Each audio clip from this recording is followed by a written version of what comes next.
შუადღემშვიდობის მოგესალმებით შუადღემშვიდობის. დღეს გვაქვს ბოლო გადაცემა წლის, პრეზიდენტულად არაფერი არის 31 დეკემბერია და გარკვეულწილად მინდა რაღაც გადავხედოთ იმას თუ როგორ გავიარეთ ეს წელი. მე ერთმნიშვნელოვნად შემიძლია ვთქვა, რომ მაგარი წელი იყო, ოღონდ როგორ შეხედავ მას ძალიან მნიშვნელოვანი არის, ძალიან ბევრი ცუდი რაღაც მოხდა, მაგრამ ამავდროულად ძალიან დიდი რაღაც მოხდა იმ თვალსაზრისით, რომ მე ესეთი გაერთიანებული ერთობით სავსე და ერთ მიზანზე ორიენტირებული ეს ქვეყანა არ მინახია, რაც აქ ვცხოვრობ, ჩემი ასაკიდან გამომდინარე, შეიძლება წარსულში იყო ესეთი რაღაც, მაგრამ მიუხედავად ყველა იმ საშინელებისა კატასტროფების რაც მოხდა ამ წლის განმავლობაში, მე ვფიქრობ, რომ საქართველოს საზოგადოება მოახერხა, რომ გაერთიანებულიყო ერთი მიზნის გარშემო და ამას ამტკიცებს უკვე 34 დღე უწყვეტი პროტესტის, რომელიც ჩვენ ქუჩებში ხდება. ძალიან ბევრი რაღაც მოხდა მართლა, მარტის აქციებიდან დაწყებული, მოყოლებული არჩევნები, წინასაარჩევნო პერიოდი, პოსტსაარჩევნო პერიოდი, ოპტიმიზმი, ნიჰილიზმი, ყველაფერი იყო, რაღაც ემოციური, ის იყო კარუსელი იყო ასე ვთქვათ და ეხაც მაგვითარებაში ვართ რეალურად, მაგრამ მე პირადად ესე იმედიანად, ესეთ არ ვიცი, მომართული იმისათვის, რომ ჩვენ აუცილებლად გავიმარჯვებთ, არასდროს არ ყოფილვარ და ესეთი სუსტის რეჟიმი არასდროს არ ყოფილა. და მე იმ იმედით ვასრულებ 2024 წელს და დარწმუნებული ვარ პრინციპში ამაში, რომ ყველაფერი ეს ტკივილი, რაც გავიარეთ ყველამ ერთად, აუცილებლად გაგვაძლიერებს და საბოლოო ჯამში მივალთ იმ გამარჯვებამდე, რომელიც მთელმა საზოგადოებამ ერთად დავისახეთ. ნამდვილად, სანდრო, მეც აბსოლუტურად გეთანხმები ყველაფერში, საკმაოდ რთული წელი იყო, ძალიან მძიმე წელი იყო ქვეყნისთვის, ძალიან სწრაფად ვითარდებოდა მოვლენები, იყო ძალიან ბევრი სიხარული, იყო ბევრი იმედგაცრუება, იყო ტყუილი, ძალიან ბევრი ტყუილი, რომელიც ძალიან დამამცირებელი აღმოჩნდა ქართული საზოგადოებისათვის, იყო ბევრჯერ ფეხზე წამოდგომა, მე რაღაცნაირად ცოტა ნიჰილისტური განწყობები, ბევრი რამ იყო, მაგრამ აი ამ ყველაფერმა საერთო ჯამში მე ვფიქრობ, რომ შვა ერთობა, ის დიდი ერთობა, რომელიც ძალიან მნიშვნელოვანი არის ნებისმიერი ქვეყნისთვის და განსაკუთრებით ჩვენი ქვეყნისთვის. ერთობა, რომელიც აგერ უკვე თვეზე მეტია, ასე ვთქვათ, კანონდება, თუ შეგვიძლია ვთქვათ და ვხედავთ ჩვენ რუსთაველის გამზირზე, რომ ყოველდღიურად რამდენი ადამიანი იკრიბება და რამდენი გონიერი, ნიჭიერი ადამიანი უზიარებს ერთმანეთს თავის ტკივილს. და ძალიან მნიშვნელოვანი რამ აღმოვაჩინე კიდე, რომ გარდა იმისა, რომ ეს პროტესტი გამოვიდა და ქუჩაში ამდენი ადამიანი აპროტესტებს ამ რეჟიმს, რომელიც სამწუხაროდ რაღაცნაირად მოხერხდა და ფეხი მოიკიდა ჩვენს ქვეყანაში, ძალიან კრეატიული არის ყოველი დღე იქ გატარებული და ხშირად ვსვამთ ხოლმე ჩვენ შეკითხვას, რომ აი ვთქვათ და შეიცვალა ამ ქვეყანაში რეჟიმი, მე როგორ ვაპირებთ არსებობის გაგრძელებას და მეც ვუსვამდი რაღაცა პერიოდის განმავლობაში ამ შეკითხვას ჩემ თავს, იმიტომ რომ ძალიან ბევრი იმედგაცრუება ნახა ამ ხრივაც ჩვენმა ქვეყანამ, მაგრამ დღეს მე აბსოლუტურად თამამად შემიძლია ვთქვა, რომ ამ ქვეყანაში არის ძალიან ბევრი ადამიანი, რომელიცაც უკვე დაწყებული აქვს ჯანსაღი სისტემის, ასე ვთქვათ, შექმნის იდეები და ძალიან ბევრი ადამიანი მუშაობს ამ ყველაფერზე. არიან ძალიან ბევრი ახალგაზრდა, რომელსაც შეიძლება ასე ვთქვათ, ცნობილი და ყოველდღიურად არ ხედავს ჩვენი, ასე ვთქვათ, მაყურებელი ეთერში, მაგრამ ის რეალური ძალა, თავისუფლების ძალა, რომელსაც ყველანაირი ძალა აქვს იმისა, რომ საჭი აიღოს ამ ქვეყნის და აი მკვეთრი მოხვევით გადმოიყვანოს ეს ქვეყანა სწორ გზაზე, ნამდვილად ამის რესურსი ამ ქვეყანას აქვს და ეს ჩვენ ვნახეთ, მე დარწმუნებული ვარ და ყოველ შემთხვევაში მე მინდა რომ ვუსურო ამ ქვეყანას საბოლოო გამარჯვება, რომელიც მე ვფიქრობ, რომ მალე დადგება, დღეს 31 დეკემბერია და ესეც უცნაური და რაღაცნაირად არაჩვეულებრივი ახალი წელი გამოვა, იმიტომ რომ ძალიან ბევრი ადამიანი სწორედ დღეს რუსთაველის გამზირზე აპირებს ახალი წლის შეხვედრას და დარწმუნებული ვარ, რომ აი იმ ჯადოსნურ ღამეს, როდესაც ადამიანები სურვილს ჩაუთქვამენ ერთად დგომით და ეს სურვილი ნამდვილად ერთი სურვილი იქნება, ეს სურვილი აუცილებლად ასრულდება.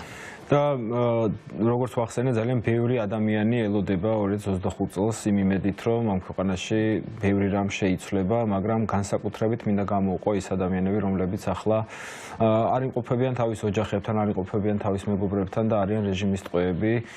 დღესდღეობით 51 ადამიანი არის, თუ არ ვცდები, მე მგონი არ ვცდები, რომელიც ახლა საპყრობილეში იმყოფება და არის რუსული რეჟიმის ტყვე. და ყოველდღიურად ტელევიზორს უყურებენ იმ იმედით, რომ ძალიან მალე იქნებიან თავისუფლები, ეს ქვეყანა დაუბრუნდება თავის ისტორიულ არჩევანს და ის უსამართლობა, რომელიც მთელი ამ წლების განმავლობაში ითესებოდა, საბოლოო ჯამში აღდგება სამართლიანობა და კიდევ ერთხელ მინდა მხარდაჭერა გამოუცხადო ამ ადამიანებს. ჩემი მეგობრებიც არიან მათ შორის და გუშინ ძალიან ასე ვთქვათ ემოციური ვიდეო გავრცელდა პლატფორმა Movement-ზე, რომელიც ძალიან ბევრი წელია ხალხის ხმა არის იმ თვალსაზრისით, რომ ჩახშობილ ხმებს ასე ვთქვათ აძლევს საშუალებას, რომ საზოგადოებამდე მიიტანოს. Movement-ზე გავიდა გიორგი ოკმელაშვილის ჩანაწერი, სატელეფონო ჩანაწერი, რომელიც თავის მეუღლეს ესაუბრება და მინდა რომ სანამ გადავალთ ჩვენ სტუმრებზე ჩვენს მაყურებელს მოვასმენინოთ ეს ჩანაწერი.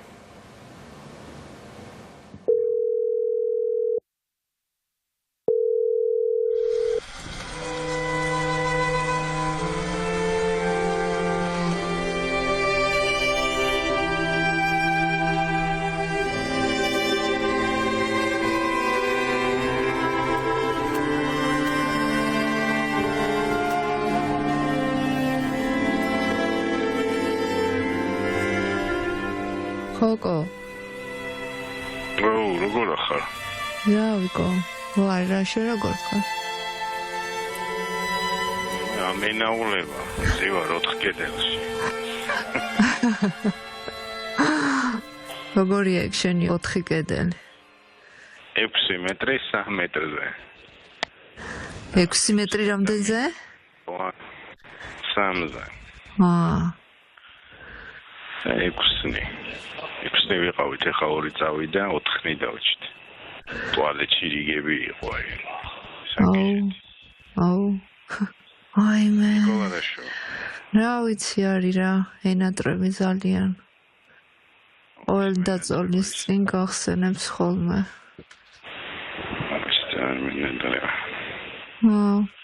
მამასაც ძალიან ენატრები. როდის ჩამოვა იძახის? მამა არ ჩამოვა.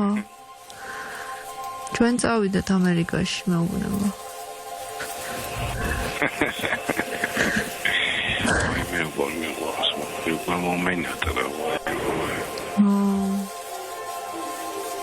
მან ვინმე დაიმეგობრე ოთახში. სვარაგზა. უყურებ ინფორმაციებს ხოლმე ტელევიზორს? შიგადაშიგ, მაგრამ აი ცოტა ნერვები მეშლება და ძირითადად ფილმები და წიგნები. და ხანი უყურებ ხოლმე. ჩემები რა შევი? რა ვიკო, მარიან, ასიზამენ. ენატრები მათაც აკლი ხარ. აუ დედა ჩემს რო ურეკავ ტირის ხოლმე და ვეღარ ურეკავ კარგად. სუტერის შანსენებაზე. ჯერ რომ მიგითხე. აუცილებლად კო. ყველა კითხულობს. ყველას ძალიან ენატრები. მეცა. გადი. ვერ ვფიქრებდი რომ აი ამდენი ხანი უშენოდ ვიქნებოდი კო.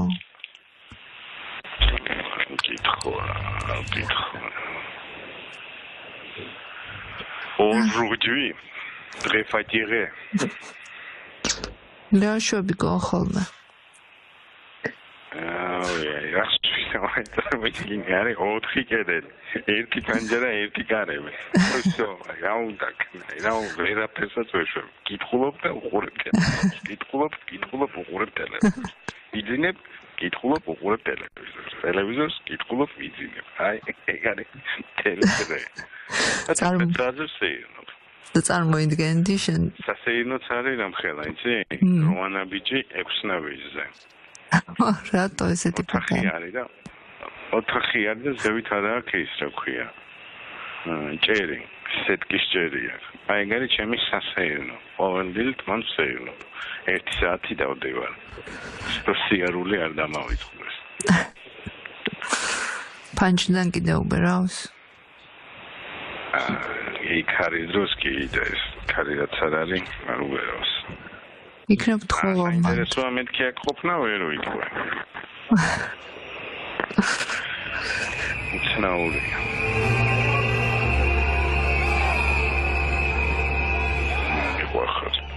მეტკო, ძალიან. ნიკოლასაკოცე. აუცილებლად კო. აი, დავედი ახლა ბევრი არ მაქვს. ახალ წელს რას აპირებ კო? აი, ალბათ წავალ სადმე კლუბში.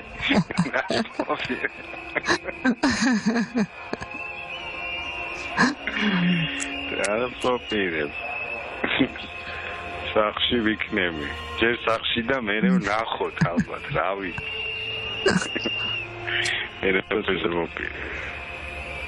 მე და ნიკოლა ალბათ დაბლაჩავალთ და რუსთაველზე ვიქნებით. იქ შევხვდებით. კარგად იზარდ. ძალიან მიჭირს უშენოდ კო. ამეს. დავედი.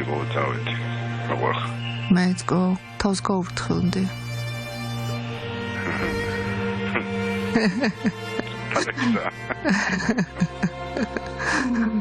მიყვარხარ ძალიან. მეც, მომენატრე. მეც. მითი. გაიგო.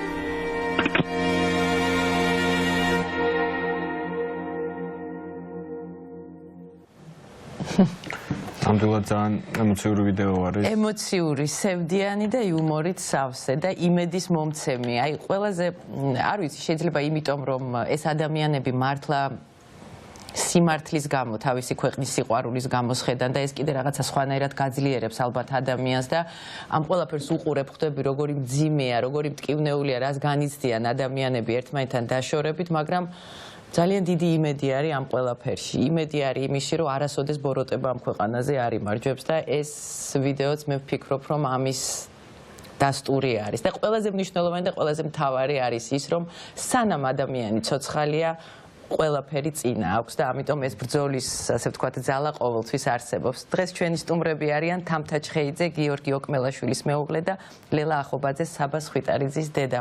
მოგესალმებით. დიდი მადლობა სტუმრობისთვის. დიდი მადლობა რომ ჩვენთან ერთად ხართ, ხო?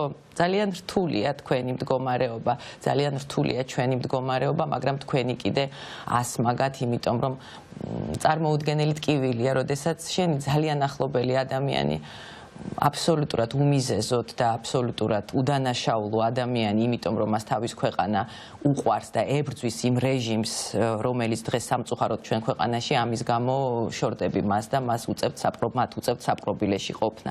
თამთა, პირველად რაც მინდა გკითხო, მინდა დაგისვა შეკითხვა როგორ ხარ და როგორ გრძნობ თავს. წარმოუდგენელია და ვერასდროს ვერ წარმოიდგენდი ალბათ რომ ეს ამბავი მოხდებოდა, მაგრამ მოხდა. რა თქმა უნდა, ეს წარმოუდგენელი მდგომარეობა ჩემთვის ოკმალას გარეშე ამდენი ხანი თან ესე განშორება ძალიან რთულია ჩემთვისაც და ბავშვისთვის მით უმეტეს. აი ამ ყველაფერს ბავშვთან მოშვები რა ქვია, გადამაქვს, მასაც ცოტა სხვანაირად ვეურთიერთები რომ არ განიცადოს, რაღაცეები არ მიხვდეს, მაგრამ რთულია, იმიტომ რომ ხდება ის ბევრ რაღაცეებს. ხდება მაინც მიუხედავად იმისა, რომ ეუბნებით, რომ მამა ამერიკაშია. მამა ამერიკაშია წასულის უეუბნებით და დაწოლის წინ ღამე ესე მეუბნება, ეხა იქ მზეა. რატო არ რეკავს? ეს ყოველ ღამე ახსენებს ხოლმე ესე დილით ელოდება ხოლმე რომ მოვა, იმიტომ რომ ეს გადაღებაზე დადიოდა, თავის საქმეში იყო, აგვიანებდა ხოლმე მოსვლას და დილით გონია რომ მაინც მოვა და ხანდახან ტირილით იღვიძებს რომ მამა კიდევ არ მოვიდა, რატო არ მოვიდა? რა ამბავი ამდენი ხანი ამერიკაში ყოფნა. ხო, ძალიან რთულია. ქალბატონ ლევას მინდა ვკითხო, იმიტომ რომ ვიცი რომ საბასთან იყო გუშინ შესული და როგორ გზნობ საბა თავს თქვენც როგორ გზნობ თავს ეგეც რო გითხრათ საინტერესოა, იმიტომ რომ მეც დავდივარ ხოლმე საბასთან, ჩემი მეგობარია საბა, თუ არ იცი ეს ვინმე, ხშირად დავდივარ ხოლმე და საბა ბევრად უფრო თავისუფალია ვიდრე ნებისმიერი ადამიანი, რომელიც ის საყობილი იგივე გიორგიზე შემიძლია თქვა, მისი იუმორი, რომელიც ორივე იქ ინარჩუნებს, გიორგის ნახეთ მოვისმინე და საბაზეც შემიძლია იგივე თქვა, რომ მათ შევდივართ ხოლმე ძირითადად სულ რაღაცებზე ვიცინით და ხალისოთ. როგორი იყო თქვენი პირველი პაემანი გუშინ, რომელიც გქონდათ? ცოტა მძიმე იყო ჩემთვის, იმიტომ რომ პირველად შეხვდით გუშინ? კი. ნუ ვერასოდეს ვერ წარმოვიდგენდი რომ მე მაგი მომიწევდა.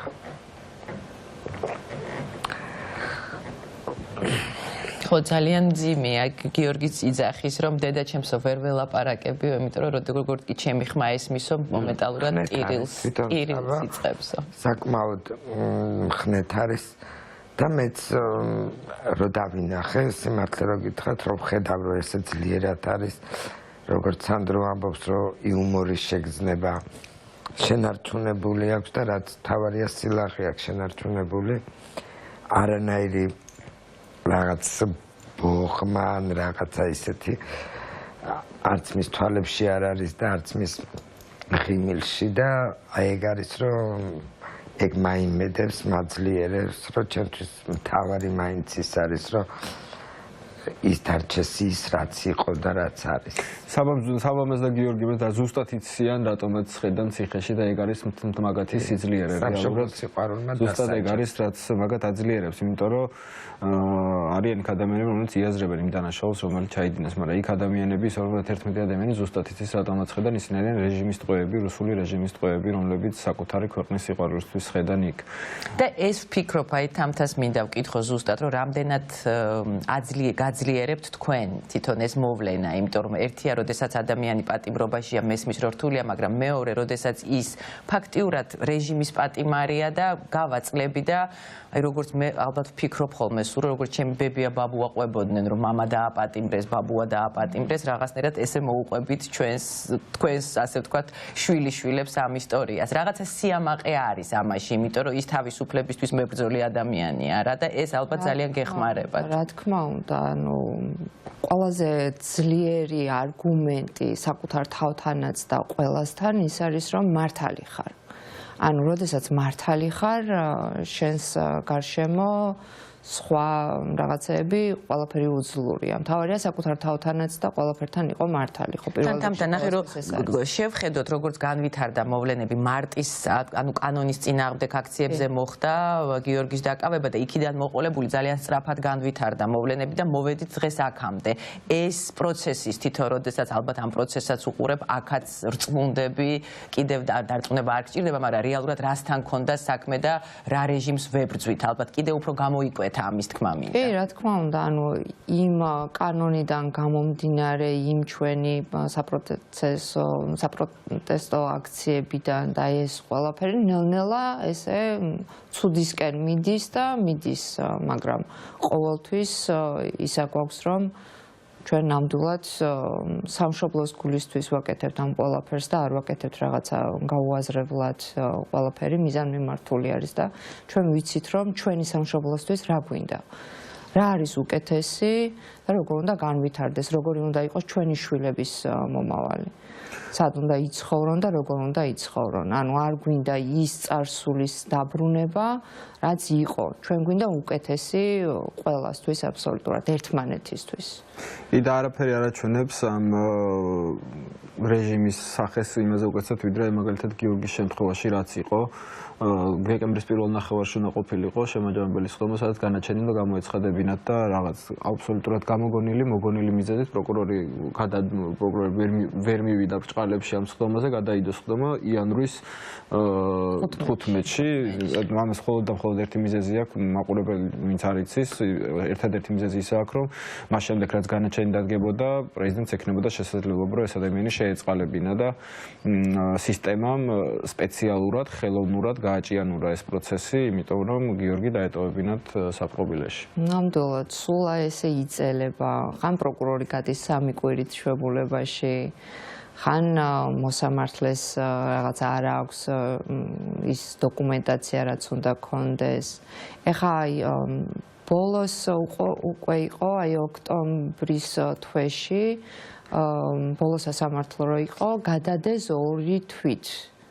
და ეს იყო დეკემბერში ჩატარდა, 12 დეკემბერს იყო ეს სასამართლო და უცებ რატომღაც შეიცვალა პროკურორი, ზუსტად იმ მომენტში, ანუ არ ვიყავით ჩვენ წინასწარ ინფორმირებული, შეიცვალა პროკურორი და პროკურორმა თქვა, რომ მე დრო მჭირდება, რომ განვიხილო ეს ახლიდან და გავეცნო ამ საბუთებს და ამ დოკუმენტაციას და კიდევ ერთი ძალიან სასაცილო მომენტი იყო, რომ ჩვენი ადვოკატი, როდესაც საუბრობდა ამ ყველაფერზე, რომ ხელოვნურად აჭინაურებთ ამ პროცესებს და ესეთ რაღაცებს, როდესაც ეუბნებოდა, ჩვენი ადვოკატი გააჩუმა მოსამართლემ და ხელს მიშლიო პროცესში, გაჩერდიო, თორეო დაგატოვებინებთ დარბაზსო და აი სრული აბსურდია, მართლაც ცირკია ეს ყველაფერი.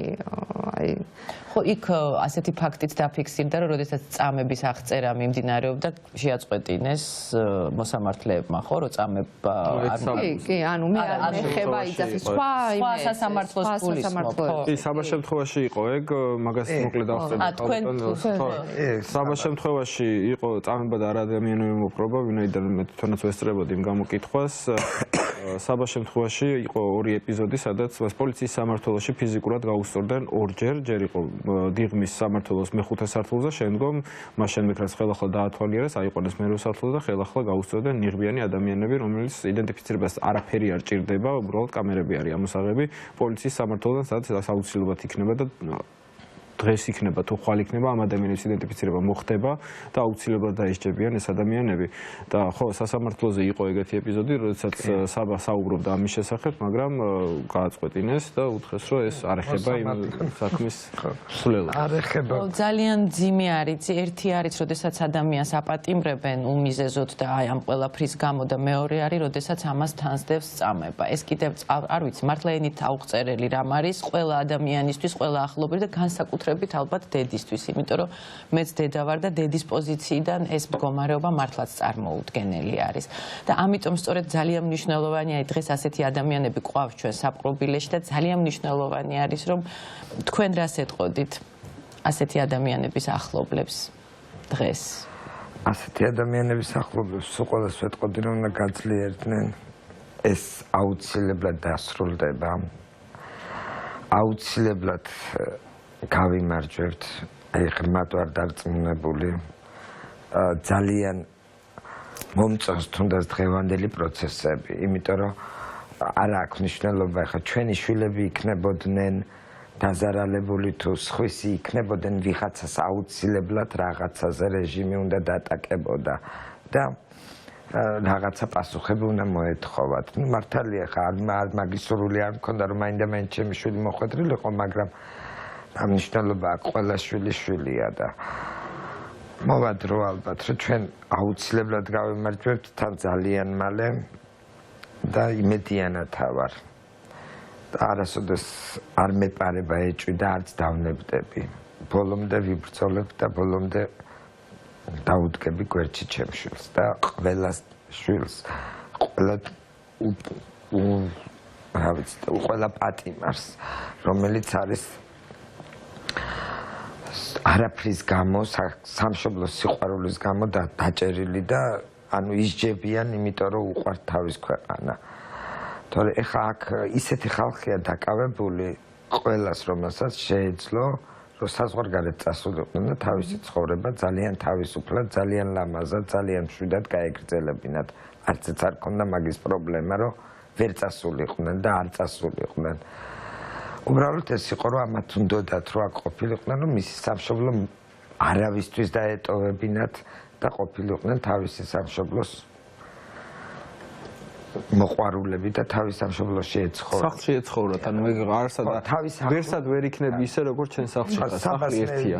ერთი რამოდენიმეჯერ შევთავაზე, რომ იმიტომ რომ 2019-დან იყო საბა აქტიური 20-20-ის არჩევნებზე და ის და აქედან გამომდინარე რაღაც არ მომწონდა, იმიტომ რომ ყოველთვის ქონდათ საბაზე რაღაც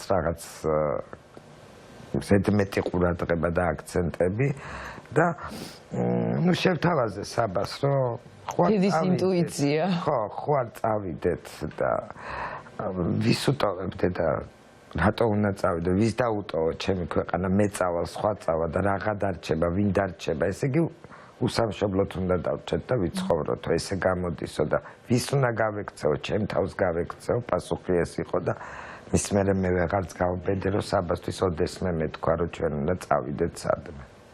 თამთა ალბათ ხშირად სვამ ხოლმე შეკითხვას, მაგრამ ბუნებრივია იბადება ეს შეკითხვა, რატო აარჩიეს გიორგი? არ გიფიქრია ამაზე? გარდა იმისა, რომ ის ძალიან აქტიურად იყო ჩართული ყოველთვის და ზოგადად თქვენი სამეგობრო ძალიან აქტიურად იღებდა მონაწილეობას ყოველთვის ამ პროტესტებში და ბუნებრივიც იყო, იმიტომ რომ არ შეიძლება ნორმალურმა განათლებულმა ჭკვიანმა ადამიანმა რაღაცნაირად ისე მიიღოს ის, რასაც გვთავაზობენ. რატომ აარჩიეს? ესე კონკრეტულად რატომ აარჩიეს, არ ვიცი, იმათი გადმოსახედიდან ვერანაირ ლოგიკასთან ვერ მივდივარ ვერაფერში, მაგრამ ძირითადად ოკმალა სულ ყოველთვის აპროტესტებს აი ამ რუსეთთან ურთიერთობას, რუსეთთან დამოკიდებულებას. ერთხელ 9 მაისს იყო ვაკის პარკში შეკრება აი ამ კომუნისტური დაჯგუფების იმაში და აი მანდაც რაღაცა ინციდენტი მოხდა, რომ აი ამ კომუნისტური დროშების ფრიალის წინააღმდეგი იყო და მაგ დროსაც მოკლედ ერთ-ერთ იმაში, რა ქვია, მოხდა ეგ ინციდენტი. კიდევ ის რომ ადრე აი ამ ჩამოსულ რუსებთან, აი ამ უკრაინის ომის შემდეგ რომ შემოედინნენ ეს რუსები, აი სულ ძალიან ბევრი რუსები იყო და აი მანდაც რაღაცა 1-2 შელაპარაკება იყო, რომ მოკლედ ეს იყო და რაღაც არ მოეწონა ალბათ ტყუილად არ მოეწონა, ანუ ვის მოწონს, არავის არ მოწონს და ოკმალა ძალიან აქტიურად იყო აი ამ პროცესებში, ესე რომ ვთქვათ, თავიდან გამომდინარე, თავის იდეით და მორალით გამომდინარე აკეთებს ამ ყველაფერს, ხო, ანუ არავის არ უნდა აქ გართულება და რაღაცები, ანუ სულ ყოველთვის აი ამ რუსების წინააღმდეგ იბრძოდა და ეხაც იბრძვის მაქსიმალურად.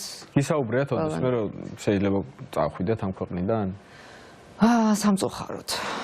სამწუხაროდ და მე ყოველთვის ვაპროტესტებ, რომ არ მინდა ჩემი შვილი რომ სხვაგან გაიზარდოს, ანუ საერთოდ არანაირი სურვილი არ მაქვს. არ მინდა ეს შეზღუდვები, ეს თავისუფლება. რატომ უნდა წავიდეს? ხო, ანუ აი რატომ უნდა წავიდე? აი რატომ უნდა ვიყო, ანუ ვერ ვიქნები მე სხვა ქვეყანაში ისეთი თავისუფალი, როგორც მე ჩემს სახლში და ჩემს სამეზობლოში, ჩემს ეზოში, ჩემს მეგობრებთან ერთად, ანუ აი რატო ხო, აი ყველა რატომ უნდა მენატრებოდეს იმისთვის, რომ მე მხოლოდ სიყვარული მომძრავებს და არანაირი სიძულვილი არა მაქვს ამ მომენტში, ხო? ანუ არ მინდა მე არსად წასვლა. კი, ანუ აი ზოგი იძახის, რომ აი რა უნდა და აქციაზე. სახლი აქვს, ამსახური აქვს, ყველაფერი რაღაცა, მაგრამ აი როგორ შეიძლება რომ მარტო შენს კომფორტზე იფიქრო ამ მომენტში, როდესაც გარშემო ესეთი განუკითხაობა არის. ანუ ჩემ მეგობარს თუ ეხება ეს განუკითხაობა, ავტომატურად ეს ხო მეც მეხება.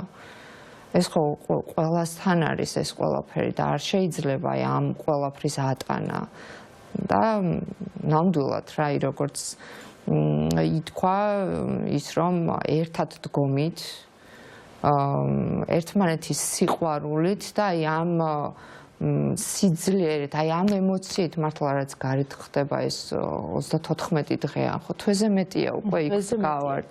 აქტიურად რო გახვალ იმხელა ენერგიას იღებ რუსთაველიდან. რო გავდივარ ესე მგონია რაღაცა გავაკეთე, რაღაც საქმეში ჩამეტვა. თერაპიასავით არის თქო მე ვიძახი, რაღაცა იმ ერთობის შეგრძნება კიდე სხვა ძალას გმატებს. დღეს განსაკუთრებული დღე იქნება თან. კი, თავისთავად დღევანდელ საღამოს ველოდები. ხო და თან ეს არ იქნება რაღაც მარტო 31 დეკემბერი, კიდე 2 იანვარს იქნება დიდი დღე, 7 იანვარს იქნება და მანამდე იქნება. სულ მაგას ვამბობ ხოლმე, რომ ქართული ხალხი გარეთ იდგება, მანამ სანამ შეუძლია, მაგრამ იქნება მანამ საჭიროა ასე. სანამ არ მიაღწევს იმ მიზანს, რომელიც დასახულია, იმიტომ რომ მე ვერ ხვდები როგორ შეიძლება ეს პროცესები შემოbrunდეს, იმიტომ რომ ამ პროცესებმა გაიარა შემოbrunებლობის მომენტი, იმიტომ რომ მართლა ძალიან ბევრი ადამიანი არის გაბრაზებული, მართლა ძალიან ბევრი ადამიანს უნდა ამ ქვეყანაში ცვლილება და ამაში თან ყველაზე მეტად ქართული ოცნება გვეხმარება, იმიტომ რომ ყოველდღიურად ამტკიცებენ იმას, რომ ამ ქვეყანაში ძირეული ცვლილებები გასაკეთებელი არის და ეს აუცილებლად მოხდება. შეუძლებელია სხვანაირად და ისე გავაგრძელოთ ცხოვრება როგორც 26 ოქტომბრამდე ცხოვრობდით, თუმცა არაფერი არ მოხდარა. ცოცხალი ადამიანები არიან აქ, ცოცხალი ადამიანები არიან მეგობრები იმ ადამიანების, ვინც 500 ადამიანი იყო დაკავებული, აქედან ნახევარი იყო ისე ნაცემი, რომ იმის ნახევარს კიდე ჰოსპიტალიზაცია დასჭირდა.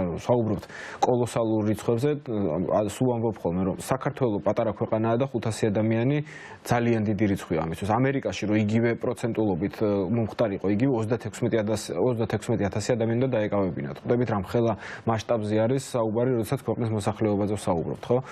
ვერ ხვდები როგორ შეიძლება ეს რაღაცნაირად ნიბელირდეს და პროცესი შემოტრიალდეს ქართული ოცნების სასიკეთოდ. ამიტომ ჩვენი მოვალეობა და ვალი იმ ადამიანების წინაშე, რომლებიც საფრთხობილაში იმყოფებიან, არის რომ არ უნდა გავჩერდეს. ჩვენი მთავარი იარაღი არის ერთობა და ჩვენი თანმიმდევრულობა და სიჯიუტე. სხვა იარაღი არ გვაქვს და არც უნდა გქონდეს, მე არ ვფიქრობ, რომ ამ სხვა პროცესები უნდა წავიდეს აქ. ჩვენი მთავარი იარაღი არის, რომ ჩვენ ჯიუტად ვიდგეთ იქ, სადაც გავართ და ცვლილებები მოვა ჩვენ პარტნიორების დახმარებით მათ შორის. არა მხოლოდ ამ ნამდვილად სანდრო და ძალიან მნიშვნელოვანია ალბათ ისიც რომ ის მცირე ადამიანები, რომლებიც არიან სამწუხაროდ დღეს ჩუმად და ხმას არ იღებენ სხვადასხვა მიზეზების გამო და ამ მიზეზებს უკვე მნიშვნელობა აღარ აქვს, რაღაცნაირად ჩვენი ვალდებულება არის, რომ ავუხსნათ ამ ადამიანებს და დავანახოთ რაღაცნაირად სხვა კუთხით სიმწვავე ქვეყანაში არსებული მდგომარეობის, იმიტომ რომ რაღაცნაირად ფსიქოლოგიური მდგომარეობა მათი არის თითქოს მე ასე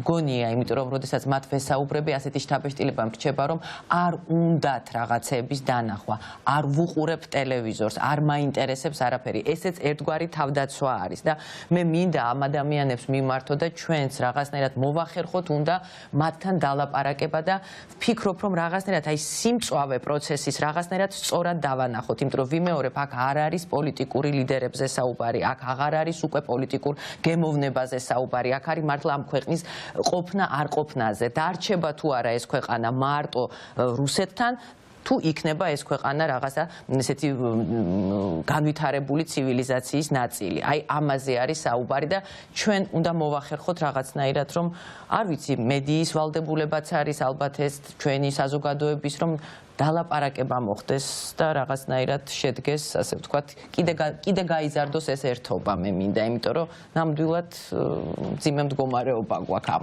მე არ ვიცი გიორგის აქვს თუ არა შესაძლებლობა რომ მთავარ არხს უყუროს, ვიცი რომ საბას არ აქვს, იმიტომ რომ არის ჭერს სამწუხაროდ ჩვენი არხი რომ ეხლა ალბათ საბა ვერ მიყურებს და გიორგის არ ვიცი თუ აქვს. ესე მეუბნება რომ ყველა არხი მაქვს და ყველას ასე თუ ისე რაღაც დონეზე უყურებს, მაგრამ სულ იმას იძახის, რომ აი ძალიან ვბრაზდებიო რა, როცა უყურებო და ვღიზიანდებიო და ხანდახანო ვცდილობო, რომ არ მოვისმინო ეს რაღაცები, იმიტომ რომ ეს მართლა ამდენი ხნის განმავლობაში რაც ხდება, არ ვიცი, ნორმალურ ადამიანმა ეს ყველაფერი როგორ უნდა აღიქვას და როგორ უნდა მიიღოს. თან თვითონ რო ესე გამოკეტილი არის იმ 4 კედელში, მისთვის ძალიან რთულია, ეხა აი ზუსტად აი ამ 3-6-ზე აი ძალიან აქტიური, აი პანდემიის დროსაც აი ძლივს ვაკავებდით სახლში, ესეთი ის იყო და ეხლა აი ამდენი ხნის განმავლობაში იქ თან აი ამ კონკრეტულ თემატიკასთან მიმართებაში რომ აი თვითონ იქ გამოწყდეულია, მისთვის ეს ძალიან ძიმე არის ნამდვილად. ძალიან დიდი მადლობა გითხრათ. პირველ რიგში თქვენი ხნეობისთვის და ხასიათის სიმტკიცისთვის, იმიტომ რომ მართლა გადამდები აქვს სხვა ადამიანებისთვისაც და იმ ადამიანებისთვის პირველ რიგში ვისი ახლობლები, შვილები, ძმები ახლასაყრელობაში ვყოფებიან და თუ ვინმე გვიყურებს, ნამდვილად დამაიმედებელია თქვენი განწყობა პირველ რიგში. და დრო გავა და მე ამ ამბებს ერთმანეთს კიდე სხვანაირად მოუყვებით და ეს თქვენ სიყვარულს და თქვენს ერთობას კიდე უფრო გააძლიერებს. რა თქმა უნდა, ეს სიძლიერე და ეს მუხტი ძალიან გადამდებია, როგორც აი ჯაჭვური რეაქციასავით და სიყვარული მოკლედ გადამდებია ძალიან მნიშვნელოვანია ადამიანისთვის. და მართლაც არაჩვეული და არაჩვეულებრივი ახალი წელი გვექნება ყველას, თქვენს და ჩვენს და ყველას ჯადოსნური ახალი წელი, რომელიც ამ ქვეყნის სურვილებს ერთიანად, ასე ვთქვათ, აასრულებს, იმიტომ რომ ბევრი ვარსკვლავი ავა დღეს ზეცაში, ასე მგონია. ნაგემშვიდობები, წარმატებებს გისურვებ, ბედნიერ, მშვიდობიან და წარმატებულ წელს. მადლობა თქვენცას. ჩვენს ხანმოკლე რეკლამაზე გავალ და რეკლამის შემდეგ დავბრუნდებით დავით სამიაშვილთან ერთად, ასე რომ დაგველოდეთ.